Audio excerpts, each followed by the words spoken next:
তো এখন অল্প সময়ের মধ্যে ইনশাআল্লাহ আমরা দোয়া করে ফেলব। তো একটু কষ্ট আমাদেরকে তো করতেই হবে, একটু কি বলেন, রাজি আছি কিনা? তো বসতে হবে, ইবাদতের নিয়তে বসতে হবে। কিসের নিয়তে বসতে হবে?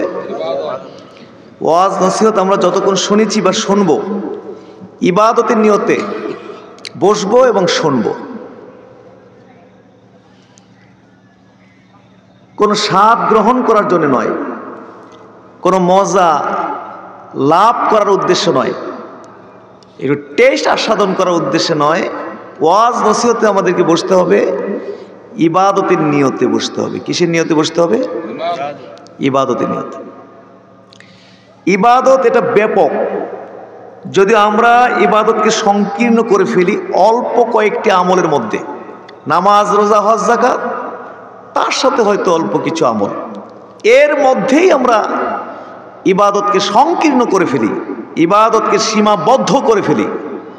অথচ ইবাদত এটা অনেক ব্যাপক। এক কথায় আল্লাহ তাআলা খুশি হন এইরকম যেই কোনো কাজই ইবাদত। এক গ্লাস পানি খাওয়ালেন কাউকে, এটাও কি? একজনকে রাস্তা চিনিয়ে দিলেন, ইবাদত।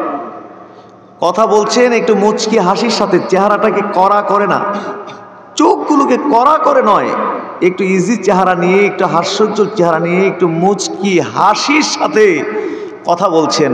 আল্লাহ রসুল বলেছেন যে আমল নামায় সদাকা, দানের নেকি লিখে দেওয়া হবে। হাজরিন, ইসলামের নেকি গ্রহণ করা কিন্তু একদম সহজ। দুনিয়ার টাকা পয়সা উপার্জন করা অনেক কঠিন। 500-1000 টাকা ইনকাম করতে কিন্তু অনেক কষ্ট করতে হয়। মাথার গাম পায়ে ফেলে মাটি কেটে রিক্সা চালিয়ে অনেক কষ্ট পরিশ্রমের পর 500-1000 টাকা ইনকাম করা যায়। দুনিয়ার ইনকাম এত কঠিন, কিন্তু আখিরাতের ব্যালেন্স সংগ্রহ করতে কিন্তু কোনো পরিশ্রম লাগে না। সহজভাবে আমরা আখিরাতের ব্যালেন্স আমরা সংগ্রহ করতে পারি, নেকি সংগ্রহ করতে পারি। এই যে পানির কথা বললাম, পানি তো সবাইকে পান করতে হবে। পানির অপর নাম জীবন। পানি না খেলে মানুষ বাঁচে না। সবাই পানি পান করতে হবে। খালি কাজটা করার সময় একটু লক্ষ্য করতে হবে যে এই কাজটা থেকে কোনো নেকি নেওয়ার সুযোগ আছে কিনা। আমি যদি ডান হাতে পানিটা পান করি, বসে পানিটা পান করি, কয়েক ঢুকে পানিটা পান করি, পানির পিপাসাও দূর হচ্ছে, কাজটা ইবাদতে পরিণত হয়ে যাচ্ছে এবং আমল নামার মধ্যে নেকি লেখা হয়ে যাচ্ছে। কিন্তু আমরা আখিরাতের এই সমস্ত নেকিগুলোর প্রতি আমাদের কোনো টার্গেট নেই, এগুলোর প্রতি কোনো লোভ নেই, যার কারণে হাজার হাজার নেকি সহজে নিতে পারি, কিন্তু এই সমস্ত নেকিগুলো থেকে আমরা বঞ্চিত হয়ে যাচ্ছি। বাম হাতে আমরা খাই, অনেকে দেখা যায় যে বাম হাতে চা পান করছে আর ডান হাতে কি আছে? সিগারেট। এই স্টাইল দেখছেন কিনা আপনারা? বাম হাতে চা আর ডান হাতে কি? আল্লাহই জানে এই স্টাইল কই থেকে আনছে। আর ভাবসা বই তো অন্যরকম, একটু স্ট্যান্ডার্ড।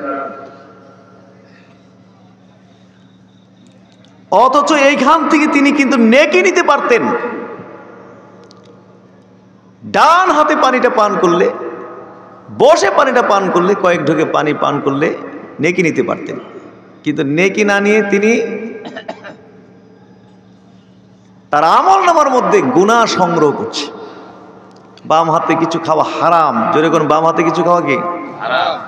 আপনি পানি পান করতে পারবেন, দাঁড়ায় পানি পান করতে পারবেন, এটা অসুবিধা নেই, কিন্তু বাম হাতে কিছু খাওয়া পান করা এটা হারাম, এটা হারাম কাজ। তাহলে হাজরিন, এইভাবে প্রত্যেকটি কাজ থেকে কিন্তু আমরা কি নিতে পারি? নেকি নিতে পারি। এই যে মাহফিল থেকে যাব বাড়ি, খালি একটু চিন্তা করতে হবে যে এখান থেকে নেকি নেওয়ার কোনো সুযোগ আছে কিনা। রাস্তার ডান দিক ধরে আপনি হেঁটে বাড়ি যাচ্ছেন, বাড়ি যাওয়া হচ্ছে, সাথে সাথে কাজটা ইবাদত হয়ে যাচ্ছে, আমল নামায় নেকি। আপনি সিঁড়ি বেয়ে উপরে উঠছেন, আপনার বাসার সিঁড়ি বেয়ে উপরে উঠছেন, এর থেকে নেকি নেওয়ার সুযোগ আছে কিনা? কি পড়বেন? আল্লাহু আকবার পড়বেন আর উঠবেন, নেকি আছে কি নাই? নামতে নেকি নেওয়ার সুযোগ আছে কিনা? কি পড়বেন? সুবহানাল্লাহ পড়বেন আর নিচে নামবেন, নেকি আছে না? মসজিদে প্রবেশ করতে নেকি আছে কিনা? বাহির হইতে নেকি আছে কিনা? এমনকি টয়লেটের ভিতরে ঢুকতেও নেকি নেওয়ার সুযোগ, বাহির হইতেও সুযোগ আছে।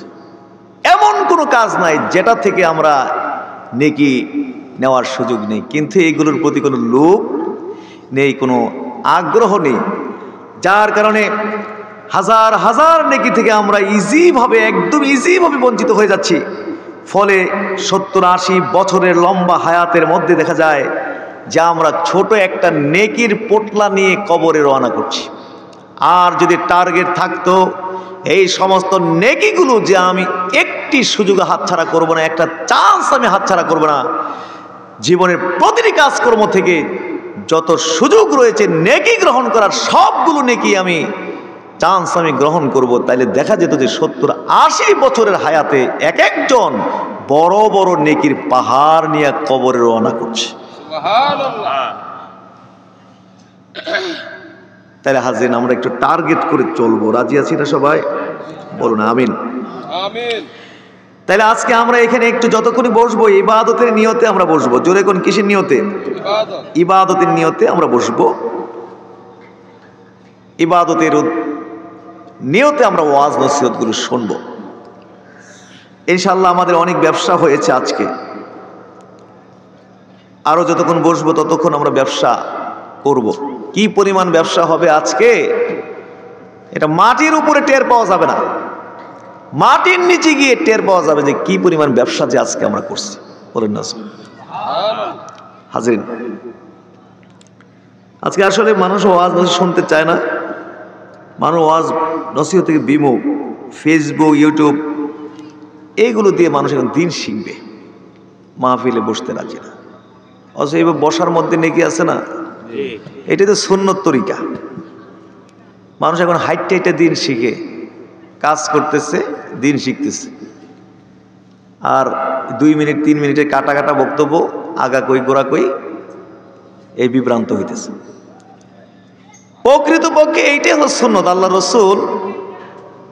রসুল জিবরাইল আসলেন, একদম সামনাসামনি বসলেন, বসে জিজ্ঞেস করলেন যে আখবিরনি আনিল ইসলাম, ইসলাম কাকে কয়? নবী বলছেন এইগুলো হলো ইসলাম। জিবরাইল বলছেন হ্যাঁ, আপনি সঠিক উত্তর দিয়েছেন। জিজ্ঞেস করেছেন বলুন আপনি ঈমান কারে কয়? নবী বলেছেন যে এইগুলো হলো ঈমান। জিবরাইল বলছেন আপনি সঠিক উত্তর দিয়েছেন। জিজ্ঞেস করেছেন ইহসান কারে কয়? বলেছেন এই হলো ইহসান। জবাব দিয়েছেন, পরে জিবরাইল বলেছেন যে আপনি সঠিক উত্তর দিয়েছেন। সাহাবীরা তো অবাক, এই লোক কে?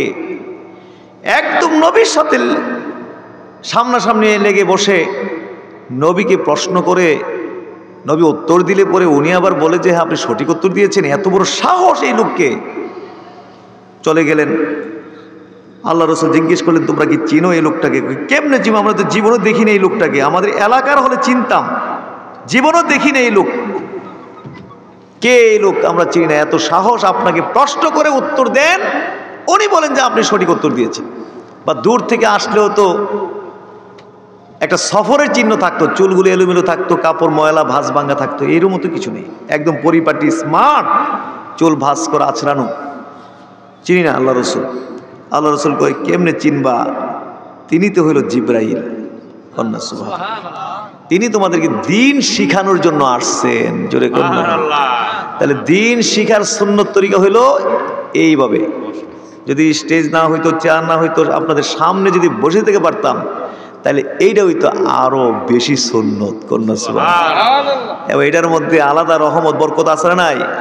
এই যে নেকি পাইতেছেন। কন্যা সুবহানাল্লাহ।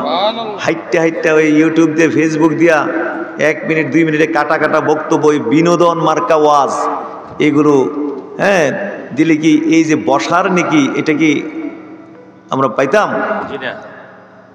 হাজিরিন, খুব সংক্ষেপে কয়েকটি কথা বলি, পুরান কথা, নতুন কথা এখন আর এত রাতে। আর আমি তো সুর দিয়ে ওয়াজ করি না, জানেন। ওয়াজের তো একটা নিয়ম আছে, সন্ধ্যা রাইতের ওয়াজ, 10টা 11টার ওয়াজ, আবার রাত 2টা 3টার ওয়াজ, সবগুলো কি একরকম হইলে হইব? তা আমি মুশকিল, আমার অভ্যাস নাই এত রাতের ওয়াজ করা। আমাদের যিনি ওয়াজ করতেছিলেন মাশাআল্লাহ, উনি গভীর রাতের ওয়াজটাই শুরু করছিলেন। তো যাই হোক, আমি কয়েকটি কথা বলে শেষ করে দিই। আয়াতে কারিমা পড়েছি, এগুলোর মধ্যে নামাজের ওয়াজ করা হয়েছে, বলি আলহামদুলিল্লাহ। আলহামদুলিল্লাহ। যেহেতু মাস হলো মেরাজের, জোরে কন্যা সুবহানাল্লাহ। এই মাসে কি হয়েছিল? নামাজ ফরজ হয়েছিল। সুতরাং এই বিষয়ে কয়েকটা কথা বলি। আর আপনারা জানেন যে এখানে মসজিদ হয়েছে মাশাআল্লাহ। আমি নিজেই কয়েকবার আইছি এই মসজিদকে কেন্দ্র করে, আজকে এসে দেখে মনটা একদম ভরে গেছে আলহামদুলিল্লাহ। অনেক সুন্দর একটা মসজিদ হয়ে গেল। খুশি নাকি বেজার? খুশি। তো সুতরাং এই বিষয়ে কয়েকটা কথা কই ভূমিকা ছাড়া। নামাজ কাকে বলে? আস-সালাতু হিয়া ইবাদাতুন লিল্লাহি তাআলা যাতু আফআলিন ওয়া আকওয়ালিন মাখসুসাতিন মুফতাতাহাতুন বিত-তাকবীর ওয়া মুখতাতামাতুন বিত-তাসলিম। নির্দিষ্ট কতগুলো কথা, নির্দিষ্ট কতগুলো কাজ বিশিষ্ট আল্লাহর একটা ইবাদত। মুফতাতাহাতুন বিত-তাকবীর, যে ইবাদতটা শুরু করতে হয় আল্লাহু আকবার বলার দ্বারা, ওয়া মুখতাতামাতুন বিত-তাসলিম, যে ইবাদতটা শেষ করতে হয় সালাম বলার দ্বারা, তাকে বলা হয় সালাত। কন্যা সুবহানাল্লাহ। নির্দিষ্ট কতগুলো কথা, যেমন সূরা ফাতিহা পড়া, সূরা মিলানু, সামি আল্লাহু লিমান হামিদা বলা, সুবহান রাব্বিয়াল আযীম, সুবহান রাব্বিয়াল আলা বলা, এইগুলো কথা কিনা? এই কথাগুলো কি যার যার মন গড়া নাকি নির্দিষ্ট? তাহলে নির্দিষ্ট কতগুলো কথা এবং নির্দিষ্ট কতগুলো কাজ। কাজ কিরকম? যেমন নামাজের মধ্যে কিয়াম করে দাঁড়াই, এই দাঁড়ানোটা এটা কি কাজ নাকি কথা? বলেন না, এটা কাজ না কথা? কাজ। রুকু করি, এটা কাজ না কথা? সিজদা করি, এটা কথা না কাজ? এই কাজগুলো কি যার যার মন গড়া নাকি নির্দিষ্ট? তাইলে নির্দিষ্ট কতগুলো কথা, নির্দিষ্ট কতগুলো কাজ বিশিষ্ট আল্লাহর একটা ইবাদত, যেই ইবাদতটা শুরু করতে হয় আল্লাহু আকবার বলার মাধ্যমে এবং শেষ করতে হয় সালাম বলার মাধ্যমে, তাকে সালাত বলা হয়। কন্যা সুবহানাল্লাহ। এই সালাত ফরজ। জোরে কোন এই সালাত কি ফরজ? ফরজ। কখন ফরজ হয়েছিল? আল্লাহ রসুল যখন মক্কা থেকে মদিনায় হিজরত করেছেন, হিজরতের প্রায় 2 বছর পূর্বে আল্লাহ তাআলা তার নবীকে তার আরশে আজিমে দাওয়াত দিয়ে নিয়ে সে আরশে আজিমের উপর আল্লাহ তাআলা নামাজকে ফরজ করেছেন। সুবহানাল্লাহ। যদি জিজ্ঞেস করি যাকাত কোথায় ফরজ হয়েছিল, রোজা কোথায় ফরজ হয়েছিল, হজ কোথায় ফরজ হয়েছিল, পর্দা কোথায় ফরজ হয়েছিল, মদ কোথায় হারাম হয়েছিল, ইত্যাদি ইত্যাদি প্রশ্ন যদি করি, জবাবে বলতে হবে মক্কা মুকাররমা কিংবা মদিনা মুনাওয়ারা। কিন্তু যদি জিজ্ঞেস করি যে নামাজ কোথায় ফরজ হয়েছিল বলুন তো, তখন আপনাদেরকে বলতে হবে যে আল্লাহ তাআলা তার নবীকে আরশে আজিমে দাওয়াত দিয়া নিয়া সে আরশে আজিমের উপরে নামাজকে ফরজ করেছিলেন। সুবহানাল্লাহ। এটা ব্যতিক্রম ইবাদত। যত ইবাদত আছে এর মধ্যে সর্বোচ্চ একদম টপ। জোরে কন্যা সুবহানাল্লাহ। সুবহানাল্লাহ। এবং কখন আল্লাহ তাআলা তার নবীকে দাওয়াতটা করেছিলেন, কখন নিয়ে গিয়েছিলেন সে আরশে আজিমে? যখন নবীর উপর দিয়ে না একটা কঠিন টাইম অতিবাহিত হচ্ছিল। 2 জন পাহারাদার ছিল নবীজির, চাচা আবু তালিব, আম্মা খাদিজা। প্রভাবশালী 2 জন পাহারাদার। যতদিন তিনি বেঁচে ছিলেন, তারা দুজন বেঁচে ছিলেন, নবীজির উপরে কাফেররা যথেষ্ট পরিমাণ মানসিক অত্যাচার করেছে, টেনশন দিয়েছে, কিন্তু গায়ে হাত দিবে এইরকম ক্ষমতা সাহস পৃথিবীর বুকে কারো ছিল না। জোরে কন্যা সুবহানাল্লাহ। কিন্তু আল্লাহ তাআলা একই বছরে অল্প কিছুদিনের ব্যবধানে দুজনকে দুনিয়া থেকে নিয়ে গেলেন। শুরু হলো কাফের মুশরিকদের অত্যাচার, নবীর উপরে শারীরিক অত্যাচার। এতদিন ছিল কিসের অত্যাচার? মানসিক অত্যাচার। এখন শুরু হয়ে গেল কি? শারীরিক। এই যে বিভিন্ন অত্যাচারের ঘটনা আমরা শুনি মাহফিলে, হুজুর, ওলামাই কেরাম থেকে, এই সব অত্যাচারের ঘটনাগুলো হলো এই দুইজন এন্তেকালের পরের, আগে কেউ সাহস করেনি। জোরে কন্যা সুবহানাল্লাহ। নবীজি চিন্তিত হয়ে গেলেন, আমি কেমনে কালিমা প্রচার করব। চলে গেলেন তায়েফে, যে মক্কায় সম্ভব না, তায়েফে চলে যায়, সেখানে গিয়ে কালিমার দাওয়াত দিই। কিন্তু ওইখানে দেখা গেল যে কঠিন অত্যাচার নবীর উপরে হলো। জানেন না সেই ঘটনা? আবার চলে আসছে মক্কায়, দেখুন এইখানেও সম্ভব না। পরে চিন্তা নার্ভাস হয়ে গেলেন নবীজি, চিন্তিত হয়ে বললেন যে আল্লাহর দেওয়া দায়িত্ব তাহলে মনে হয় আমার পক্ষে পালন করা সম্ভব হবে না। সাহস হারিয়ে ফেলতেছিলেন। ঠিক তখনই আল্লাহ সুবহানাহু ওয়া তাআলা তার নবীকে তার আরশে আজিমে দাওয়াত দিয়ে নিয়ে গেলেন, যাতে নবীজির অন্তরের মধ্যে সাহস সৃষ্টি হয়। কন্যা সুবহানাল্লাহ। অন্তরের মধ্যে যেন সাহস সঞ্চার হয়, সাহস সৃষ্টি হয়, একটু রিল্যাক্স হন নবীজি, টেনশন মুক্ত হন। এই জন্য আল্লাহ তাআলা তার নবীকে দাওয়াত দিয়ে নিয়ে গেছেন বেড়ানোর জন্য। কোথায়? আর বেড়াইলে তো একটু টেনশন দূর হয়ে যায়, একটু রিল্যাক্স হওয়া যায়। কি বলেন, ঠিক না? এই জন্য তো গভর্নমেন্ট, আমাদের সরকার সপ্তাহের মধ্যে 5 দিন কড়া ডিউটি আমাদের থেকে নেয়। কড়া ডিউটি নেওয়ার পরে 2 দিন কিন্তু আমাদের কি দেয়? একটু ছুটি দেয়। কেন? 2 দিন একটু ঘুরবে গাড়বে, 5 দিন যে কষ্ট করেছে এটা কি হয়ে যাবে? নিজের স্বাভাবিক হয়ে যাবে। কন্যা সুবহানাল্লাহ। 1 বছর ছেলেরা পরীক্ষা পড়াশোনা করার পরে বার্ষিক পরীক্ষা হয়, সরকার কিছুদিন ছুটি দেয় যে না 1 বছর কষ্ট করেছে, এখন ওরা একটু সময় পাওয়া দরকার। তো এই সময়টার মধ্যে ওরা বেড়ায়, নানা নানির বাড়ি গিয়ে বেড়ায়, খালার বাড়ি গিয়ে বেড়ায়, ফুফুর বাড়িতে গিয়ে বেড়ায়, আত্মীয় কই কই আছে না আছে খুঁজে গিয়ে কি করে বেড়ায়। মাঝে মাঝে কক্সবাজারও যায় কিনা, দেখা যায় শরীর একদম ফ্রেশ হয়ে যায়। কন্যা সুবহানাল্লাহ। তা আমাদের নবীকেও আল্লাহ সুবহানাহু ওয়া তাআলা সাহস সৃষ্টি করার জন্য, অন্তরে এনার্জি সৃষ্টি করার জন্য, রিল্যাক্স হওয়ার জন্য আল্লাহ সুবহানাহু ওয়া তাআলা আরশে আজিমে দাওয়াত দিয়ে নিয়ে গেলেন। কন্যা সুবহানাল্লাহ। জিবরাইলকে পাঠাই দিলেন। জিবরাইল আসলেন মক্কা থাকা অবস্থায়, বুখারীর হাদিসে এসেছে, এটা লম্বা হাদিস তো, ধরে নবীজিকে জমজম কূপের পাশে নিয়ে গেলেন।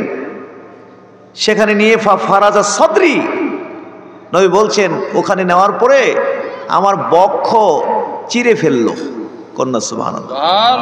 এই বক্ষ কি করেছে? মাঝখানে একদম চিরা ফেলছে। এটা বক্ষ বিদীর্ণ বলা হয়। কি বলা হয়? কিন্তু এই বক্ষ বিদীর্ণকে অস্বীকার করে বাংলাদেশে এরকম কিছু আলেম আছে কিনা? ইন্না লিল্লাহ বলেছে কি জানেন, যে কোরআন হাদিসের কোথাও কোনো অস্তিত্ব নেই যে নবীজির বক্ষ বিদীর্ণ হয়েছে। ইন্না লিল্লাহি ওয়া ইন্না ইলাইহি। বাংলাদেশের জমিনে এর থেকে মূর্খতাপূর্ণ কোন শব্দ, বাক্য উচ্চারণ হয়েছে কিনা আমার জানা নাই।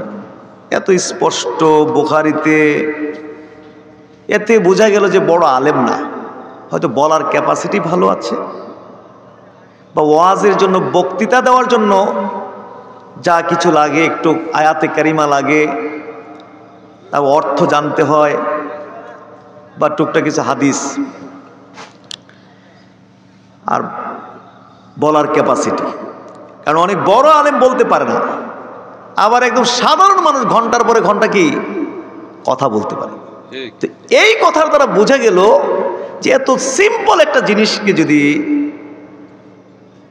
বলতে পারে যে এর কোনো অস্তিত্ব কোরআন হাদিসের কোথাও নাই। এর থেকে বোঝা গেল শুধু বক্তা, শুধু কি, শুধু বক্তা। যাই হোক, ফারাজা সদরি, আমার বক্ষ বিদীর্ণ করলেন, চিরে ফেললেন, জমজম পানি দিয়ে ধৌত করলেন। সুম্মা জাআ বিতস্তিন মিন যাহাবিন মুমতালিন হিকমাতান ওয়া ঈমানান, তারপরে পাত্রে করে, মানে কি করে, পেয়ালার মধ্যে করে নিয়ে আসলেন কি, ঈমান এবং হিকমত এনে এই বক্ষের ভিতরে ঢুকাই দিলেন, দিয়ে বক্ষকে বন্ধ করে দিলেন। বক্ষ বিদীর্ণ হয়ে গেল, ওপেন হার্ট সার্জারি হয়ে গেল। বাংলাদেশে ডাক্তাররা ৫-৭ বছর বা ১০-১৫ বছর হয়েছে ওপেন হার্ট সার্জারিতে সাকসেস হয়েছে, আর এই ওপেন হার্ট সার্জারি তো ১৫০০ বছর আগে হয়ে গেছে। সুবহানাল্লাহ, জোরে কন্যা সুবহানাল্লাহ। তারপরে নবীজিকে নিয়ে ঊর্ধ্বগমনে রওনা করলেন। প্রথম আসমানে যাওয়ার পরে দ্বার রক্ষক যিনি, তাকে জিবরিল বললেন ইফতাহ লিখাজিনিস সামাই দুনিয়া, দুনিয়ার আকাশের যিনি দ্বার রক্ষক তাকে বললেন যে দরজা খোলো। ও প্রান্ত থেকে জিজ্ঞেস করলো মান হাদা, আপনি কে? বলেন হাদা জিবরিল, আমি জিব্রাইল। জিজ্ঞেস করলেন হাল মা কা আহাদুন, আপনার সাথে কি কেউ আছে? জিবরিল বললেন মুহাম্মাদুন সাল্লাল্লাহু আলাইহি সাল্লাম, মুহাম্মদ সাল্লাল্লাহু আলাইহি সাল্লাম। জোরে কন্যা সুবহানাল্লাহ। উরসিলা ইলাইহি, তিনি কি আনার জন্য কি আপনাকে পাঠানো হয়েছিল? বলেন না। দরজা খুলে দিলেন। এটা কি আমাদের বাড়ির ঘরের দরজা? কোন দরজার কথা বলছি? দুনিয়ার আসমানের দরজা খুলে দিলেন। ফাআলাউনা সামাদ দুনিয়া, তারপরে আমরা দুনিয়ার আসমানের উপরে আরোহণ করলাম। কন্যা সুবহানাল্লাহ। আরোহণ করে দেখলাম একজন ব্যক্তি চেয়ারের মধ্যে বসা। আমাদের নবীকে দেখেই তিনি মারহাবা, ওয়েলকাম জানালেন যে মারহাবান বিন নবী সলে অবনি সলে, পুণ্যবান সন্তান এবং পুণ্যবান নবীর প্রতি মারহাবা। জোরে কন্যা সুবহানাল্লাহ। কি জানাইলেন? ওয়েলকাম জানাইলেন, মারহাবা জানাইলেন। নবী জিবরিল জিজ্ঞেস করলেন তিনি কে? বললেন তিনি আদম আলাইহিস সালাম। কন্যা সুবহানাল্লাহ। প্রথম আসমানে আল্লাহ তাআলা তো তার কুদরত ভিজিট করার জন্য নবীকে নিয়ে গেছেন। তো কন্যা সুবহানাল্লাহ। প্রথম আসমানে আল্লাহর যত কুদরত আছে সব নবীকে ঘুরাইয়া দেখাইলেন, যাতে নবীর, হ্যাঁ বুঝেন না, একটু ভিজিট করলে আল্লাহর কুদরত দেখলেই তো নবীর অন্তর কি হয়ে যাবে, রিল্যাক্স হয়ে যাবে। কন্যা সুবহানাল্লাহ। প্রথম আসমান থেকে এবার দ্বিতীয়, তৃতীয়, চতুর্থ, লম্বা কথা তো, তৃতীয়, চতুর্থ, পঞ্চম, ষষ্ঠ, সপ্তম আল্লাহ পাকে আরশে আজিমে গিয়ে পৌঁছলেন। কন্যা সুবহানাল্লাহ। 50 ওয়াক্ত নামাজ দিলেন। এই নামাজ দিয়ে ফিরছেন, মুসা আলাইহিস সালামের সঙ্গে দেখা। মুসা আলাইহিস সালাম জিজ্ঞেস করলেন যে কি ফরজ করেছেন আপনার রব আপনার উপরে? বলছেন 50 ওয়াক্ত নামাজ। বলছেন আপনার রবের কাছে দ্রুত ফিরে যান, 50 ওয়াক্ত নামাজ কখনো আপনার উম্মত পড়তে পারবে না। যান আপনার রবের কাছে যান, গিয়ে হালকা করে নিয়ে আসেন, কমাই লই আসেন। নবী গেছেন, যাওয়ার পরে 5 ওয়াক্ত কমাই দিল। কয় ওয়াক্ত কমাই দিছে? 5 ওয়াক্ত। আর থাকলো কত? 45 লই আবার রওনা করছেন। মুসা আলাইহিস সালাম এসে আবার দেখা, বললেন যে কি খবর? 5 ওয়াক্ত কমাই দিছে 45। আবার যান, কমান গিয়া। আবার গেছে, আবার কমাইছে। এইবার যাইতে দিতে কয়বার? 9 বার। জোরে কোন কয়বার? 5 ওয়াক্ত করে কমালে 5 নং কত? 45। আর থাকে কত? 5 ওয়াক্ত। অঙ্ক দি ভালোই বুঝছেন। কয় ওয়াক্ত? 5 ওয়াক্ত। এই 5 ওয়াক্ত দিয়ে আল্লাহ বললেন হিয়া খামসুন ওহিয়া খামসুন, এই 5 এই 50। মানে 5 ওয়াক্ত নামাজ আপনার উম্মত ঠিকভাবে পড়তে পারলে 50 ওয়াক্ত নামাজের নেকি তার আমলনামার মধ্যে লিখে দেওয়া হবে। সুবহানাল্লাহ। তাহলে শেষ পর্যন্ত টিকলো 5 ওয়াক্ত। জোরে কোন কয় ওয়াক্ত? 5 ওয়াক্ত। এই 5 ওয়াক্ত নামাজ আমাদের উপরে কি ফরজ? আরো জোরে ফরজ। এই যে ফরজ বললাম, ফরজ বললে কি ফরজ হয়ে যাবে? না। ফরজ ওয়াজিব, সুন্নত, নফল এগুলো ইসলামী পরিভাষা, ছোট্ট ছোট্ট একটা শব্দ দিয়ে একটি পরিভাষা, কিন্তু এর ভিতরে লম্বা লম্বা বক্তব্য আছে না? যেমন নামাজ ফরজ, 1 মিনিটে বলে ফেলি, নামাজ ফরজ। কোরআন কারিমে 82 জায়গায় আল্লাহ তাআলা এই নামাজের নির্দেশ দিয়েছেন। এই আয়াতগুলোর দ্বারা নামাজ কি হয়েছে? ফরজ সাব্যস্ত হয়েছে। জোরে কোন কয়টা আয়াতে বলছেন? 82। জোরে কোন কয় জায়গায়? 82 জায়গায়। এর মধ্যে একটা হলো ওয়াকিমিস সালাহ ইন্নাস সালাতা তানহা আনিল ফাহশায়ে ওয়াল মুনকার, নামাজ কায়েম করো, নিশ্চয় নামাজ অশ্লীলতা থেকে বিরত রাখে। এই যে আকিমিস সালাহ, নামাজ কায়েম করো, এই নির্দেশ কার? আল্লাহ। কত জায়গায় করছেন? 82 জায়গায়। এগুলো দ্বারা নামাজ কি হয়ে গেছে? ফরজ হয়ে গেছে। হাদিস একটি মাত্র শোনাই। বুনিয়াল ইসলাম আলা খাম, সবাই জানেন ইসলাম প্রতিষ্ঠিত হয়েছে 5টি খুঁটির উপরে। জোরে কোন ইসলাম প্রতিষ্ঠিত হয়েছে কয়টি খুঁটির উপর? 1 নম্বর শাহাদাতি আল্লাহ ইলাহা ইল্লাল্লাহ ওয়া আন্না মুহাম্মাদুর রাসূলুল্লাহ, দুটো কালিমার সাক্ষ্য দেওয়া যে আল্লাহ ছাড়া ইলাহ নাই, নিশ্চয় মুহাম্মদ সাল্লাল্লাহু আলাইহি ওয়াসাল্লাম আল্লাহর রাসূল। ইসলামের খুঁটি কয়টা? খুঁটি কোন তো দেখি মোট। জোরে ইসলামের খুঁটি কয়টা? ইমানের খুঁটি কয়টা জানা আছে কিনা? ইসলামের খুঁটি তো জানলেন, ইমানের খুঁটি কয়টা?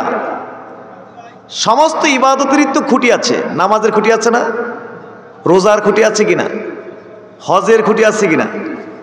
তাইলে ইসলামের খুঁটি আছে কিনা? ইমানের খুঁটি আছে কিনা? ইমানের খুঁটি তো জানা ফরজ, তো আমরা জানি না কেন? এটা অনেক বড় গুনাহগার হব, তো এটা জানতেই হবে যে ইমানের খুঁটি কয়টা। আর জানবো কি করে? দেশের ওয়াজ মাহফিলগুলোতে তো ইমানের ওয়াজ হয় না, নামাজের ওয়াজ হয় না। বড় বড় ইন্টারন্যাশনাল বক্তা যারা, তারা জীবনও নামাজের ওয়াজ করতে চাইবে না, ইমানের ওয়াজ করতে চাইবে না। বলে কি যে এসব আমাদের মতো এত বড় সড়ো বক্তা যদি ইমানের ওয়াজ করি, নামাজের ওয়াজ করি, তাহলে আমাদের মার্কেট নষ্ট হয়ে যাবে। কি হয়ে যাবে? মার্কেটের চিন্তা, যে মার্কেট নষ্ট হয়ে যাবে। নিজের দিকে আকৃষ্ট করার জন্য আমরা ওয়াজ করি, যাতে মানুষ, জনগণ নিজের দিকে আকৃষ্ট হয়, দাওয়াত বাড়ে, আন্তর্জাতিক বক্তা হতে পারি। এইসব হলো মূলত টার্গেট। এই জন্য ইমানের ওয়াজ করতে চায় না, নামাজের ওয়াজ করতে চায় না। বড় বড় বক্তা যারা এগুলো দিয়ে রাখছে মসজিদের ইমাম সাহেবদেরকে, স্থানীয় বক্তাদেরকে, যে তারা না এইগুলো নিয়ে ওয়াজ করবে। আর সময় বরাদ্দ দেওয়া হয়েছে কোন সময় জানেন? আসর থেকে মাগরিব পর্যন্ত, যখন আর কোনো শ্রোতা নাই, তখন হইল ইমানের ওয়াজ। আর কিসের ওয়াজ? নামাজের ওয়াজ। আন্তর্জাতিক বক্তারা এইসব বিষয় নিয়ে ওয়াজ করতে চায় না। আন্তর্জাতিক বক্তা হতে কি লাগে? কণ্ঠ লাগে। যদি কোনো 1 নম্বর কি লাগবে? কণ্ঠ। তারপরে অনেক কিছুই লাগে, কণ্ঠ লাগবে। কণ্ঠ ছাড়া আন্তর্জাতিক বক্তা হতে পারবে না। আর ইংরেজি জানা থাকলে তো আরো তাড়াতাড়ি আন্তর্জাতিক বক্তা হওয়া যাবে। কি বলেন, ঠিক না? কারণ হুজুরদের মুখে যদি ইংরেজি বাইর হয়, এটার মধ্যে কিন্তু আলাদা কি আছে? আকর্ষণ আছে। প্রফেসরের মুখ দিয়ে যদি ইংরেজি আসে, এটার মধ্যে তেমন কোনো আকর্ষণ নাই, কারণ প্রফেসর তো ইংরেজি কইবেই। কিন্তু হুজুর কেমনি ইংলিশ কয়, এটার মধ্যে একটা আলাদা কি আছে? একটা আকর্ষণ। আবার মাঝে মাঝে টক, জাল, মিষ্টি এগুলো দিতে হয় ওয়াজে, নাইলে আন্তর্জাতিক বক্তা হওয়া যাবে না। মাঝে মাঝে সঙ্গীত গাইতে হবে, সরাসরি হিন্দি গান পর্যন্ত গায়ালায়, টক মিষ্টি দেওয়ানের লেগে। অথচ আগের যুগের আলেম ওলামা যারা ওয়াজ করছেন, বক্তা, তারা দেখে গেছে মাঝে মাঝে ওয়াজের ফাঁকে ফাঁকে মানুষ যখন ক্লান্ত হয়ে যেত, তখন মাঝে মাঝে নবীর উপরে দরুদ পড়তো। একদম মাথা থেকে পাও পর্যন্ত ঠান্ডা হয়ে যেত, আবার নতুন করে বডির মধ্যে এনার্জি চলে আসতো। আর এখন মানুষের এনার্জি সৃষ্টি করার জন্য কত জাতের অভিনয় যে আমরা এখন শুরু করছি।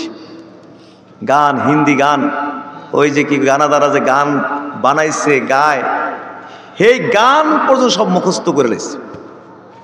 আগে পরে একটা দুইটা শব্দ যোগ দিয়া সুন্দর গান গেয়ে ফেলতেছে। এই জন্য গানাদাররাও রাগ, আমরা কষ্ট করে গান বানাই, এই গান হুজুররা মুখস্থ করে ব্যবসা করে, আবার স্টেজের মধ্যে উঠটা আমরা গাইলাই। হুজুরের তো এই হেডেম নাই যে নিজে একটা গান তৈরি করা, তাদের বানাই না গান, মুখস্থ কইরা স্টেজের মধ্যে গায়, আবার হেরারে কি করে গাইল্লা হয়। এই জন্য তার একটু মন খারাপ। আল্লাহ মাফ করুক, বলুন আমিন। হাজরিন, নিজের দিকে আকৃষ্ট করার জন্য ওয়াজ করা হয়, এই জন্য ইমানের ওয়াজ, এই নামাজের ওয়াজ হয় না। এই জন্য আমরা জানি না যে ইমানের রুকন কয়টা। বলেন ইমানের রুকন কয়টা? আজকে মুখস্থ করেন এবং জানেন, অবশ্য জানেন, কিন্তু ভুলে গেছেন কেন আপনারা? আমানতু বিল্লাহি ওয়া মালাইকাতিহি ওয়া কুতুবিহি ওয়া রুসুলিহি ওয়াল ইয়াউমিল আখিরি ওয়াল কদরি খায়রিহি ওয়া শাররিহি। বলেন না সুবহান। কয়টা? এখানে 6টা, আরেক জায়গায় আছে একটা, এই 7টা, বা কেউ বলছেন 2টা মিললে একটা, 6টা হোক অথবা কি 7টা হোক, প্রত্যেকটা রুকুনের উপরে আমাদের এলেম অর্জন করা ফরজে আইন। কন্যা সুবহানাল্লাহ। তাইলে নামাজের রুকুনের কথা বলছিলাম, আর কি বলে যে ইসলামের রুকুনের কথা বলছিলাম। 1 নম্বর রুকুন হইল দুটো কালিমার সাক্ষ্য দেওয়া, আল্লাহ ছাড়া ইলাহ নাই, মুহাম্মদ সাল্লাল্লাহু আলাইহি ওয়াসাল্লাম আল্লাহর রসুল। আর 2 নম্বর রুকুন বা খুঁটি হলো কি? ইকামিস সালাহ, নামাজ। জোরে কন্যা কি? নামাজ। এইগুলোর দ্বারা নামাজ কি হয়ে গেছে? ফরজ হয়ে গেছে। আল্লাহ তাআলা 5 ওয়াক্ত নামাজ ফরজ করেছেন। জোরে কোন কয় ওয়াক্ত নামাজ? 5 ওয়াক্ত নামাজ ফরজ করেছেন আমাদের উপরে। আমরা কয় ওয়াক্ত পড়ি? 5 ওয়াক্ত। কিন্তু একটা রিপোর্ট আছে, রিপোর্টে দেখা গেছে যে 100 জনের মধ্যে 2 জন 5 ওয়াক্ত নামাজ পড়ে। বেশি না কম? কম। জোরে কোন 100 জনের মধ্যে কয়জন? 2 জন। 2 জন। সারা দিনে রাতে কেউ মনে চাইলে 1 ওয়াক্ত, মনে চাইলে 2 ওয়াক্ত, মনে চাইলে 3 ওয়াক্ত, 4 ওয়াক্ত, 5 ওয়াক্ত। 5 ওয়াক্ত মানে ফজর। ফজরটা বেশি না কম? জোরে কোন কম না বেশি? এটা মনে অনেক কষ্ট না? আমার বিয়াই যুক্তিবাদী সাহেব, উনি দেখছি ক্যাসেটের মধ্যে কইতাছে, কে নাকি ফোন করছে, বলছে যে হুজুর ফজরের নামাজটা বড় কঠিন, দয়া করে হুজুর ফজরের নামাজটা আমারে মাফ করে দেন, দরকার লাগলে ফজরের বদলে আসর একবারের জায়গায় 2 বার করে লাগবে। এটা মনে কষ্ট বেশি নাকি? কষ্ট হইলে, সাহিত্যের বাইরে হইলে আল্লাহ তাআলা কখনো ফজরকে কি করতেন না? ফরজ করতেন না। অবশ্যই সাহিত্যের ভিতরে, লা ইউকাল্লিফুল্লাহু নাফসান ইল্লা উসাহা, সাহিত্যের বাইরে হইলে আল্লাহ দিতেন না। এটা সবই তো পারি। এই যে রাতে আমরা ডিউটি করি না, চাকরি বাকরি যারা করি, নাইট ডিউটি করি কিনা? তো পারি না কইলো কে? নাইট ডিউটি তো করতে পারতেছি। ফ্লাইট যথাসময় কি আমরা ধরতে পারি কিনা? সবই পারি, খালি নাকি না ফজর পারি না। আবার ফজরের মধ্যে যদি 500-1000 টাকা লাগাই দেওয়া যেত, যে ফজর পড়বা তাকে 500 কিংবা 1000 টাকা দেওয়া হবে, তাইলে পারতো কিনা? জোরে কোন না, পারতো কিনা? এক জায়গায় মসজিদ বানাইছে এক বড় লোক, আমার ভাইয়ের মতো বড় বা আরো বড় লোক হইতারে, অনেক টাকার মালিক। মসজিদ বানাইছে, বিশাল বড় মসজিদ। সবাই কই এত বড় মসজিদ বানাইছেন কি লেগে? এটার মধ্যে মুসল্লি পাবেন। মুসল্লি কেমনে আনতে হয় সেইটাও আমি জানি। ঘোষণা দিছে যে 5 ওয়াক্ত নামাজ তাকবীরে উলার সাথে 40 দিন পড়বে, তাকে একটা করে সাইকেল দেওয়া হবে। কি দেওয়া হইব? সাইকেল। জোরে কর না, কি দেওয়া হবে? সাইকেল দেওয়া। বাপরে বাপ, এই ঘোষণা দিছে পরে তো আর মুসল্লির কি নাই, অভাব নাই। ফজর, জোহর, আসর, মাগরিব একদম মসজিদ বইরা বাইরেও সাড়ি বিছিয়ে দিচ্ছে যাতে মানুষ বইতে পারে, নামাজ পড়তে পারে। 40 দিনে একটানা মাশাআল্লাহ নামাজ পড়েছে। পরে এলাকায় পরে বিশাল করে অনুষ্ঠান করেছে, মন্ত্রী এমপি দাওয়াত দিয়েছে, বড় বড় লোকদেরকে দাওয়াত দিয়ে আলিশান করে অনুষ্ঠান করেছে, বাইসাইকেল পুরস্কার অনুষ্ঠান। এরপরে প্রত্যেককে একটা একটা করে বাইসাইকেল দিয়ে দিচ্ছে। এই সাইকেল লইয়া যে কোন দিকে গেছে আল্লাহ ছাড়া আর কেউ জানে না। সাইকেল নিয়ে কই গেছে আল্লাহ জানে। হাজরিন, সাহিত্যের বাইরে আল্লাহ দেন নাই। তাহলে বলেন আমরা কয় ওয়াক্ত নামাজ পড়বো? দিনে রাতে 5 ওয়াক্ত নামাজ পড়তে। কেন এই 5 ওয়াক্ত বা এত বেনামাজি কেন? কারণ হলো এই নামাজ সম্পর্কে এদেশের মানুষ জানে না। কোরআন হাদিসে যেমনে নামাজের ওয়াজ করা হয়েছে এইভাবে এই দেশে নামাজের ওয়াজ হয় না। নামাজ তরককারীর শাস্তি সম্পর্কে জানে না, চোরের শাস্তি জানে, ডাকাতির শাস্তি জানে, জেনা ব্যভিচার, খুন, হত্যা, রাষ্ট্রদ্রোহিতার শাস্তি সম্পর্কে দেশের মানুষ জানে, কিন্তু নামাজ তরককারীর যে শাস্তি আছে কি এটা জানে না, খালি ফজিলত জানে। কি জানে? নামাজের ফজিলত বিভিন্ন ঘটনা টটনা দিয়া মজার ওয়াজ চলে, কিন্তু কোরআন হাদিসে যেমনে জানে না। শোনেন, নামাজ তরককারীর শাস্তি সম্পর্কে একটু বলি। সেটা হচ্ছে কি, কোনো ব্যক্তি যদি 5 ওয়াক্ত নামাজ যে ফরজ এটাকে অস্বীকার করে, এই ব্যক্তি কাফের। হিন্দু, বৌদ্ধ, খ্রিস্টান যেমন কাফের এরকম কাফের। জোরে কোন নাউজুবিল্লাহ। এবং যে ব্যক্তি জন্ম থেকে মৃত্যু পর্যন্ত জীবনে 1 ওয়াক্ত নামাজও পড়ে নাই, এই ব্যক্তিও অনুরূপভাবে কি হবে? কাফের হবে। এই ব্যাপারে কোনো ইমামের দ্বিমত নেই, একমত সবাই। শাস্তিটা সহজ না কঠিন? কঠিন। আর যারা নামাজ পড়ে কিন্তু মাঝে মাঝে তরক করে, অবহেলা কইরা, খামখালি কইরা মাঝে মাঝে নামাজ পড়ে না আর কি, এই ব্যক্তি কাফের না কাফের এই নিয়ে কথা আছে, ইমামদের মধ্যে দ্বিমত আছে। কেউ বলছেন কাফের হয়ে যাবে, কেউ বলছেন কাফের হবে না। যেমন আহমদ ইবনে হাম্বল, যারা হাম্বলি মাযহাবকে অনুসরণ করেন, সৌদি আরব, যেমন সৌদি রাষ্ট্র পরিচালিত হয় আহমদ ইবনে হাম্বল রহমাতুল্লাহর ফতুয়ার উপরে। কন্যা সুবহানাল্লাহ। কত বড় ইমাম দেখেন, একটা রাষ্ট্র পরিচালিত হয় তার ফতুয়ার উপরে। উনি যেই ক্ষেত্রে যেই ফতুয়া দিয়েছেন এর উপরে ওই রাষ্ট্রটা পরিচালিত হয়। এই আহমদ ইবনে হাম্বল রহমাতুল্লাহ এবং তার মাযহাবকে যারা অনুসরণ করে, তারা বলেছেন 1 ওয়াক্ত নামাজ যদি কেউ ছেড়ে দেয় তাহলে এই ব্যক্তি কি হয়ে যাবে? কাফের হয়ে যাবে। সহজ কথা না কঠিন কথা? আবার দলিল কিন্তু দিয়েছেন কোরআন থেকে, হাদিস থেকে। কোরআনের দলিল বলবো না, লম্বা সময়ের কাম। হাদিসের ছোট্ট ছোট্ট দলিল, যেহেতু 2টা দলিল দিয়ে ফেলি। একটা হচ্ছে কি, যে ইন্না বাইনাল আবদে ওয়াল কুফরে তারকুস সালাহ, মোমেন বান্দা এবং কুফরির মধ্যে পার্থক্য হলো নামাজ ছেড়ে দেওয়া। অর্থাৎ যে ব্যক্তি নামাজ পড়লো সে ব্যক্তি মোমেন, আর যে ব্যক্তি নামাজ ছেড়ে দিল এই ব্যক্তি কি? কাফের। এই দিয়ে দলিল দিয়েছেন, কাফের হয়ে যাবে। 2 নম্বর দলিল দিয়েছেন কি, আল্লাহ হাদুল্লাযী বাইনানা ওয়া বাইনাহুমুস সালাহ ফামান তারাকাহা ফাকাদ কাফারা। আমাদের মাঝে অমুসলিমদের মাঝে পার্থক্য, আমাদের মাঝে অমুসলিমদের মাঝে চুক্তি হলো নামাজ, অতএব যে নামাজ ছাড়লো সে ব্যক্তি কাফের হয়ে গেল। মান তারাকা সালাতার মুতাআম্মিদান ফাকাদ কাফার। যে ব্যক্তি ইচ্ছাকৃত 1 ওয়াক্ত নামাজ ছেড়ে দিল ওই ব্যক্তি কি হয়ে গেল? কাফের। এই দিয়ে ফতোয়া দিচ্ছেন যে 1 ওয়াক্ত নামাজ ছেড়ে দিলেও কি হয়ে যাবে? কাফের হয়ে যাবে। কিন্তু আমাদের ইমামে আজম আবু হানিফা, ইমাম শাফি, ইমাম মালিক, এই 3 ইমাম এবং এই 3 ইমামকে যারা অনুসরণ করেন কোটি কোটি আলেম ওলামা, জমহুর ওলামারা বলেছেন যে না, যারা নামাজ পড়ে কিন্তু মাঝে মাঝে অবহেলা, খামখেয়ালি করে নামাজ তরক করে ফেলে, এই ব্যক্তি অনেক বড় মাপের ফাসেক হবে, কবিরা গুনাহগার হবে, কঠিন শাস্তি সে পাবে। তবে এই ব্যক্তি কাফের হবে না, কাফের হবে না। দলিল দিয়েছেন কোরআন থেকে, হাদিস থেকে। কোরআনের দলিল যাব না, লম্বা হবে। হাদিস দিয়ে একটা দলিল দিয়েছেন, সেটা বলি। সেটা হচ্ছে কি, যে আল্লাহ তাআলা তার বান্দার উপরে 5 ওয়াক্ত নামাজ ফরজ করেছেন। অতএব যে ব্যক্তি 5 ওয়াক্ত নামাজ সঠিকভাবে নিয়ে আসবে, লাম ইউদায়্যি মিনহুন্না শাইআন ইস্তিগফাফান বিহাক্কিহিন্না, একটা নামাজও নষ্ট করবে না, 100% ওকে করে নামাজ নিয়ে আসবে, তার জন্য আল্লাহর অঙ্গীকার হলো আইয়ুদখিলাহুল জান্নাহ, আল্লাহ তাকে জান্নাতে প্রবেশ করাইবেন। আরো জোরে সুবহানাল্লাহ। ওমান লাম ইয়াতি বিহিন্না, আর যে ব্যক্তি 5 ওয়াক্ত নামাজ নিয়ে আসবে না, মানে কিছু নামাজ নষ্ট করে ফেলেছে, অবহেলা করে, খামখেয়ালি করে কিছু নামাজ নষ্ট করে ফেলেছে, এই অবস্থায় আসছে, তার জন্যে আল্লাহর নিকটে কোনো অঙ্গীকার নেই। ইনশা আযাবাহু ওয়া ইনশা আদখালাহুল জান্নাহ, আল্লাহ চাইলে, আল্লাহর ইচ্ছা হইলে তাকে আযাব দিবেন, আবার আল্লাহর ইচ্ছা হইলে তারে জান্নাতেও প্রবেশ করাইতে পারেন, জান্নাতেও প্রবেশ করাইতে পারেন।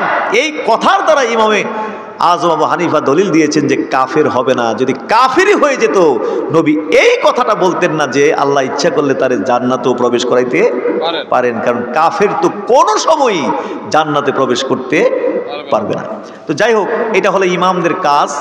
ইমামদের কাজই হলো হাদিসে হাদিসে দ্বন্দ্ব হলে, মানে এক হাদিস আরেক হাদিসের বক্তব্য বিপরীত, দুইটাই সহিহ হাদিস কিন্তু এক হাদিস আরেক হাদিসের বক্তব্য বিপরীত, বা কোরআন আয়াতের সাথে হাদিসের দ্বন্দ্ব ইত্যাদি ইত্যাদি যে জটিলতা আছে, অস্পষ্টতা আছে, এই জায়গাগুলো নিয়ে গবেষণা করা হলো ইমামদের কাজ।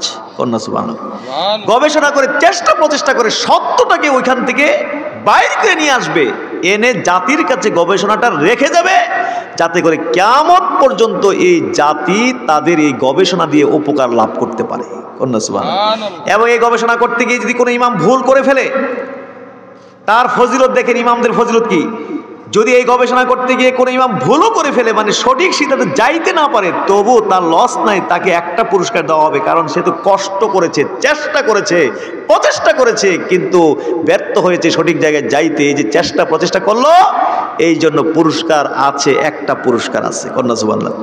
আর যদি সঠিক জায়গায় যেতে পারে, সঠিক সিদ্ধান্তে যেতে পারে, তাহলে তার জন্য নবী বলেছেন কয়টা? ডবল পুরস্কার। জোরে কন্যা সুবহানাল্লাহ। ইমামরা এইভাবে আমাদেরকে ইসলামটাকে গুজগাছ করে দিয়ে গেছেন। আজকে দুঃখজনক, এই সমস্ত পৃথিবীখ্যাত ইমামদেরকে আমরা গালিগালাজ করি, এরকম কিছু আলেম ওলামার আবির্ভাব এই বাংলাদেশে হয়েছে কিনা? ইন্না লিল্লাহি ওয়া ইন্না ইলাইহি রাজিউন। পীর মাশায়েখদেরকে, আল্লাহর ওলিদেরকে গালিগালাজ করে। আল্লাহর ওলিদের অবদান আছে না এই দেশে? আছে। এই দেশে এই হাজার হাজার মাহফিল হচ্ছে, মসজিদ, মাদ্রাসা, আলেম ওলামা, মুসলমান, এর পিছনে তো আল্লাহর ওলিদেরই অবদান। কন্যা সুবহানাল্লাহ। তারা খাইয়া না খাইয়া, পায়া না পায়া, মেহনত করে এই বাগান তৈরি করে দিয়ে গেছে। আমার বাপ দাদাদের আমলে সীমানার পার দরবার শরীফের দাদা হুজুর কেবলার আমলে, তার আগে তাদের জীবনে এত উন্নত মানের মাইক দিয়ে কি ওয়াজ করা তাদের নসিবে ছিল? এত সুন্দর লাইট, প্যান্ডেল, বিস্তাপত্র, বলেন এই ধরনের পরিবেশে কি তারা ওয়াজ করতে পারছে? মাইলের পর মাইল হাইটটা যেতে হয়েছে, রাস্তা ছিল না, ঘাট ছিল না। 5 মাইল 10 মাইল পর্যন্ত আমার জানা আছে, আমার আব্বারটাই দেখছি, আর আগে তো কই তারতাম না। ক্ষেত্রে আইল দিয়া 5 মাইল 10 মাইল পর্যন্ত হাইটটা শীতকালে ক্ষেত্রে আইল দিয়া গিয়া ওয়াজ করছে, বলেন না। আর দাদার আমলে তো ওই ক্ষেতের মধ্যে খের কোটা বিছাইয়া খালি মুখে নালে সুঙ্গা দিয়ে ওয়াজ করতেছে। এইভাবে খাইয়া না খাইয়া, পায়া না পায়া, মেহনত করে, কষ্ট করে আল্লাহর ওলিরা এই বাগান সাজাই দিয়ে গেছে। আজকে দুঃখ লাগে, কষ্ট লাগে, আল্লাহর ওলিদের এই সমস্ত বাগানগুলো দখল করে করে আল্লাহর ওলিদের সাজানো সেই বাগানগুলোতে বৈশাই আবার সে আল্লাহর ওলিদেরকে অকথ্য ভাষায় গালিগালাজ করে। শাহজালাল রহমাতুল্লাহর মতো এত মস্ত বড় দ্বীনের খাদেম, শাহপরানের মতো এত বড় মস্ত বড় দ্বীনের খাদেম, তাদেরকে তুচ্ছ তাচ্ছিল্য করে কথা কয়, বৃদ্ধাঙ্গুলো লারে আর কয় শাহজালাল, শাহপরান, জিলানি, চিশতি, ব্যঙ্গ করে করে তুচ্ছ তাচ্ছিল্য করে কথা কয়। এত খুব মনে হয় যে তাদেরকে যদি পাইতো সামনে একদম চিরা ফেললই। আল্লাহ এই ফিতনা থেকে জাতিকে হেফাজত করুন, বলুন আমিন। হাজরিন, ইমামদের কাজ এটা। তো এই গবেষণা রেখে গেছে এই ব্যাপারে হাজার হাজার মাসলা মাসাইল তারা ফয়সালা দিয়ে গেছেন এইভাবে গবেষণা করে। কন্যা সুবহানাল্লাহ। তো এই ব্যাপারে ফয়সালা হলো, কেউ বলছেন কাফের হবে, কেউ বলছেন কি কাফের হবে না। এখন আমরা এই ক্ষেত্রে কোনটা করতে হবে? আমি মনে করি যে নামাজের ক্ষেত্রে অন্তত এই মাসালাটার ক্ষেত্রে কোন হালকা চিন্তা করার কোনো সুযোগ নেই, কোন ফাঁক ফোকর তালাশ করা, চিপাগলি খোঁজার কোনো সুযোগ নেই। যেহেতু আহমদ ইবনে হাম্বলের মতো একজন বিশ্ববিখ্যাত ইমাম, তিনি কাফের হয়ে যাওয়ার পক্ষে ফতোয়া দিয়ে গেছেন। সুতরাং কাফের হওয়ার সম্ভাবনা, ঝুঁকি আছে কি নাই? সুতরাং আমরা কয় ওয়াক্ত নামাজ পড়বো? কোন দেখি দিনে রাতে কয় ওয়াক্ত নামাজ পড়বো? 5 ওয়াক্ত। জোরে কোন আমিন। নামাজ নিয়ে বিভ্রান্ত আছে, মাশাআল্লাহ এত রাত্রে যুবকরাও আছেন মাহফিলে, ভাল লাগছে। বিভ্রান্ত এরকম কথা কয়, বাংলাদেশের কারো নামাজ হয় না, কারণ এই দেশের লোকেরা আবু হানিফার তরিকায় নামাজ পড়ে, রাসূলুল্লাহর তরিকায় নাকি নামাজ পড়ে না। তাকবীরে তাহরিমা থেকে সালাম ফিরান পর্যন্ত প্রতিটি আফাল এবং আকওয়াল আমরা নবীর তরিকায় করতেছি, বলেন না সুবহানাল্লাহ। জোরে কোন কার তরিকায়? আল্লাহু আকবার থেকে সালাম ফিরান পর্যন্ত প্রত্যেকটি আফাল আকওয়াল যদি এখন আমি দলিল ভিত্তিক বলি, লম্বা সময়ের কাম, শুধু আমার এলাকায় এখানে লাগবে না, এগুলো অন্য জায়গায় বলি। আস্থা বিশ্বাস তো আছেই, সোনাগান দরবারের প্রতি আস্থা বিশ্বাস আছে না আমাদের? জোরে কোন না আছে কিনা? যদি থাকে তাহলে আর কোনো কথা নাই, অদ্দুরই কথা। ইউটিউব ফেসবুক থেকে 2-3 মিনিটে কাটা কাটা বক্তব্য শুনে বিভ্রান্ত হওয়া যাবে না। আস্থা বিশ্বাস রাখবেন যে তাকবীরে তাহরিমা থেকে সালাম ফিরান পর্যন্ত প্রতিটি আফাল এবং আকওয়াল আমরা আমাদের নবীর তরিকায় করতেছি। বলেন আলহামদুলিল্লাহ। সুতরাং কেন অযথা কেন এগুলো, এই বিভ্রান্তগুলো কেন সৃষ্টি করবেন আপনারা? দলাদলি গ্রুপিং কেন এদের সৃষ্টি করবেন? এই জাতি তো, সুতরাং আমরা বিভ্রান্ত হব না। আমাদের ব্যাপারে কিন্তু বিভিন্ন ইউটিউব ফেসবুকের মধ্যে অপপ্রচার করা হয় কি, কই পিশাবদের মাহফিলে যাইবা না, যুবকদেরকে বোঝায় পিশাবদের মাহফিলে যাইবা না, বেদাতীদের মাহফিলে যাইবা না, খবরদার এদের মাহফিলে গিয়ে বইলেই তুমি ঈমান হারা হয়ে যাবে, তুমি গোমরা হয়ে যাবা। এই জন্য আমরা এড়ায় চলে, মনে হয় একটু লাগলে মনে হয় কাফের হয়ে যাবো, লাগলে কি হয়ে যাবে। আমাদের ওয়াজ নসিহতের প্রতি আস্থা নষ্ট করার জন্য যা বলা দরকার ইউটিউব ফেসবুকের মধ্যে বলে, আমাদের প্রতি আস্থা নষ্ট করার জন্য যা দরকার, যার কারণে এরকম অনেক রোগ, অনেকের মধ্যে রোগ আছে, আস্থা নষ্ট হয়ে গেছে। আমরা যদি সূরা ফাতিহা পড়ি, তার সন্দেহ যে মনে হয় জাল ফাতিহা পড়ছে। কি ফাতিহা পড়ছে? সূরা ফাতিহা পড়লো, তার মনের ভিতরে কোনো আস্থা নেই, বিশ্বাস নেই আমাদের প্রতি, মনে করে সন্দেহ করে যে পিশাব পড়ছে যখন, এটা তো জাল ফাতিহা মনে পড়ছে। কি ফাতিহা পড়ছে? বুখারী পড়লেও জাল মনে করে। ওই যে আঞ্জিলা ঢুকাই দিচ্ছে আমাদের ব্যাপারে আর কি। আঞ্জিলার কথা কইছিলাম না, এক বাচ্চা টয়লেট করতে বসছে, কোত্থেকে যেন একটা আঞ্জিলা আইসে একে তার নিচি দিয়ে মাঝখান দিয়ে দৌড় দিয়ে জঙ্গলে গেছে আঞ্জিলা, হে লাভ দিয়ে পিছের দিকে তাকাই দিয়ে আঞ্জিলা নাই, হের মাথার ভিতরে সন্দেহ ঢুকছে, গেল কই, ডাইনেও দেখলাম না যাইতে, বামেও দেখলাম না, কোনো যাইতে দেখলাম না, গেল কই, তাইলে তোমার পেটের ভিতরেই গেছে।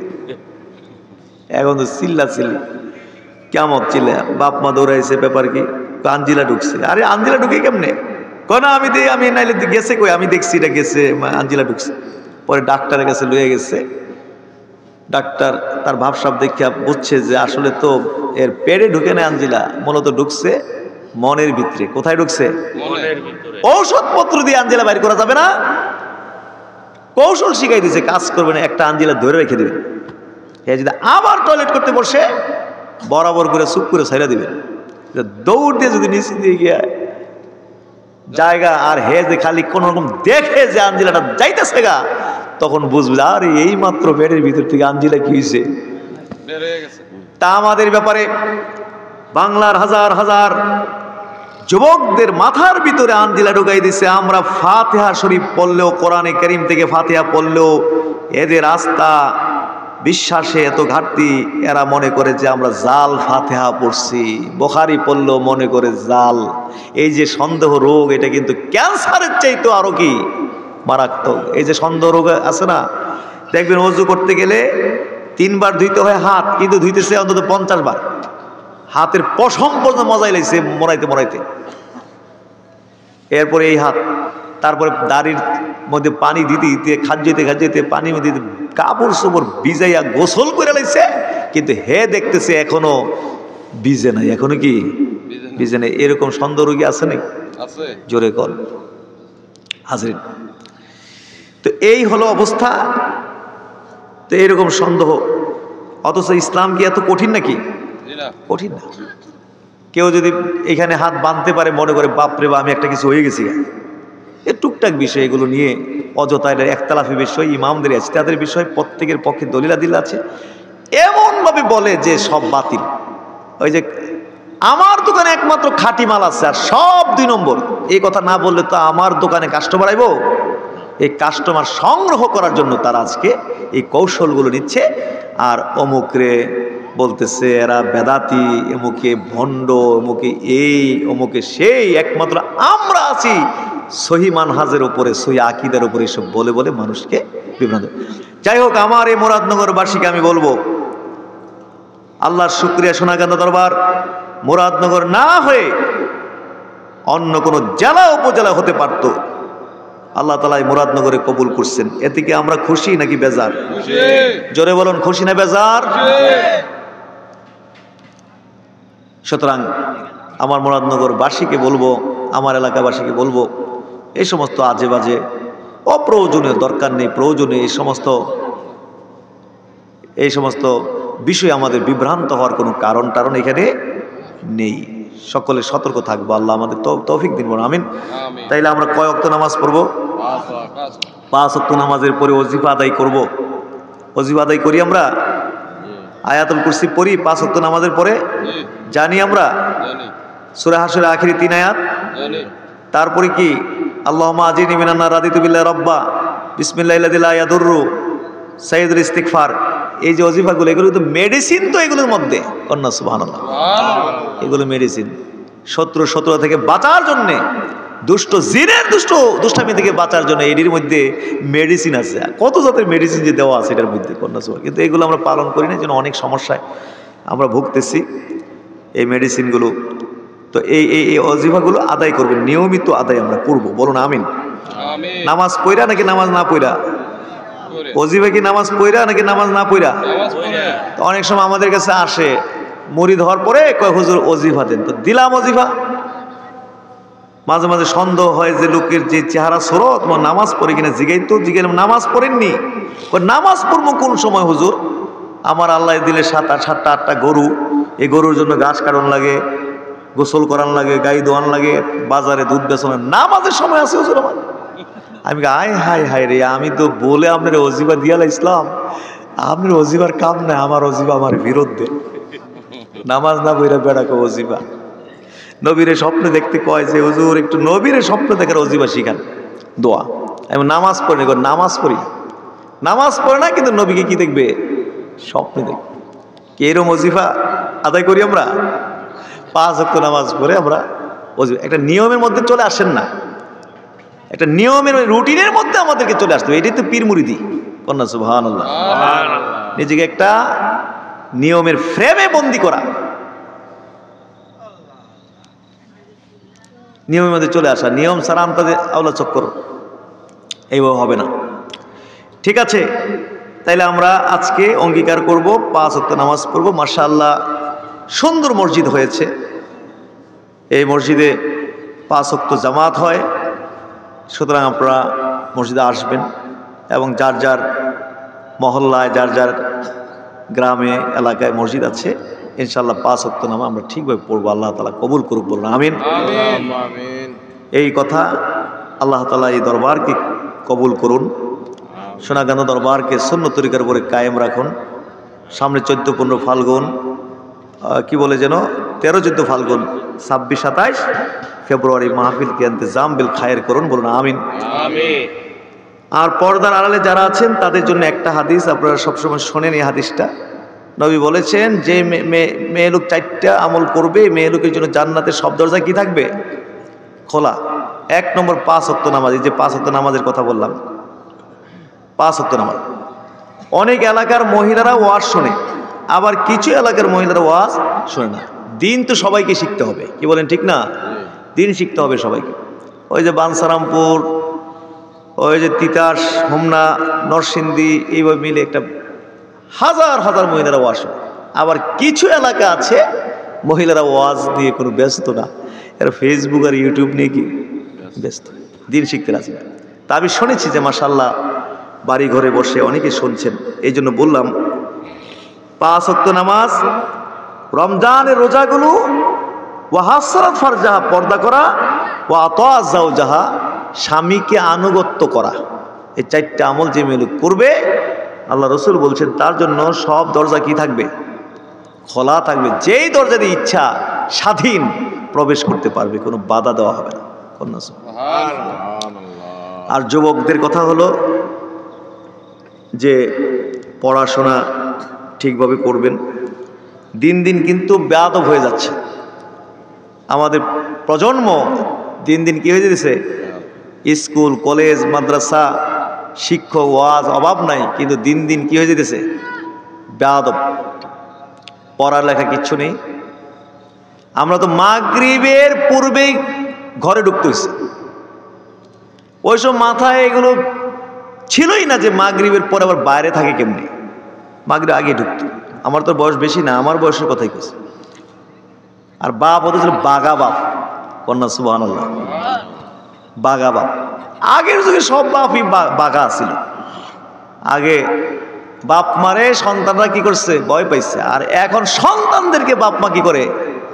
ডরায়, ভয় পায়, জগুল ডাইছে। মাগরিবের আগে ঘরে ঢুকতে হইতো। মাগরিব নামাজ পড়ে ক্লাসে যে পড়া দিছে, মাগরিবের পর থেকে 9টা 10টা পর্যন্ত পড়াশোনা করে অর্ধেক সাবজেক্ট কমপ্লিট। আবার ফজরের পরে আধা ঘন্টা কোরআন শরীফ তেলাওয়াত করে বাকি যে সাবজেক্টগুলো আছে 9টার ভিতরে কমপ্লিট করে একদম 100% ওকে হয়ে তারপরে ক্লাসে গেছি। আর এখন দেখি যে রাস্তায় আসলাম, হাজার হাজার পোলাপাইন এই 7টা 8টা 9টায় দলে দলে দলে দলে ঘুরতেছে, আড্ডা দিতেছে, মোবাইল ফেসবুক।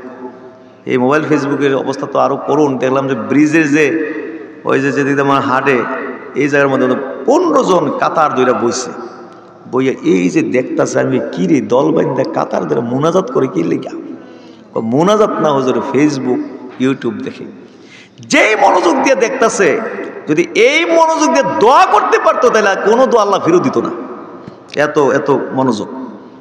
গাড়ি যাইতেছে না, রিক্সা যাইতেছে না, কে যাইতেছে কোনো খবর নাই। মাঝে মাঝে এমন মেজাজ খারাপ হয়ে যায়, নাইম না আমি বলি ব্যাপার কি, তোমরা তো এই সময় টেবিলের মধ্যে থাকার কথা, বইপত্র নিয়ে বসে থাকার কথা, কেন? কি অবস্থাটা কি? কি শেষ করে দিতে চান? এই জাতিকে কি ধ্বংস করতে চান?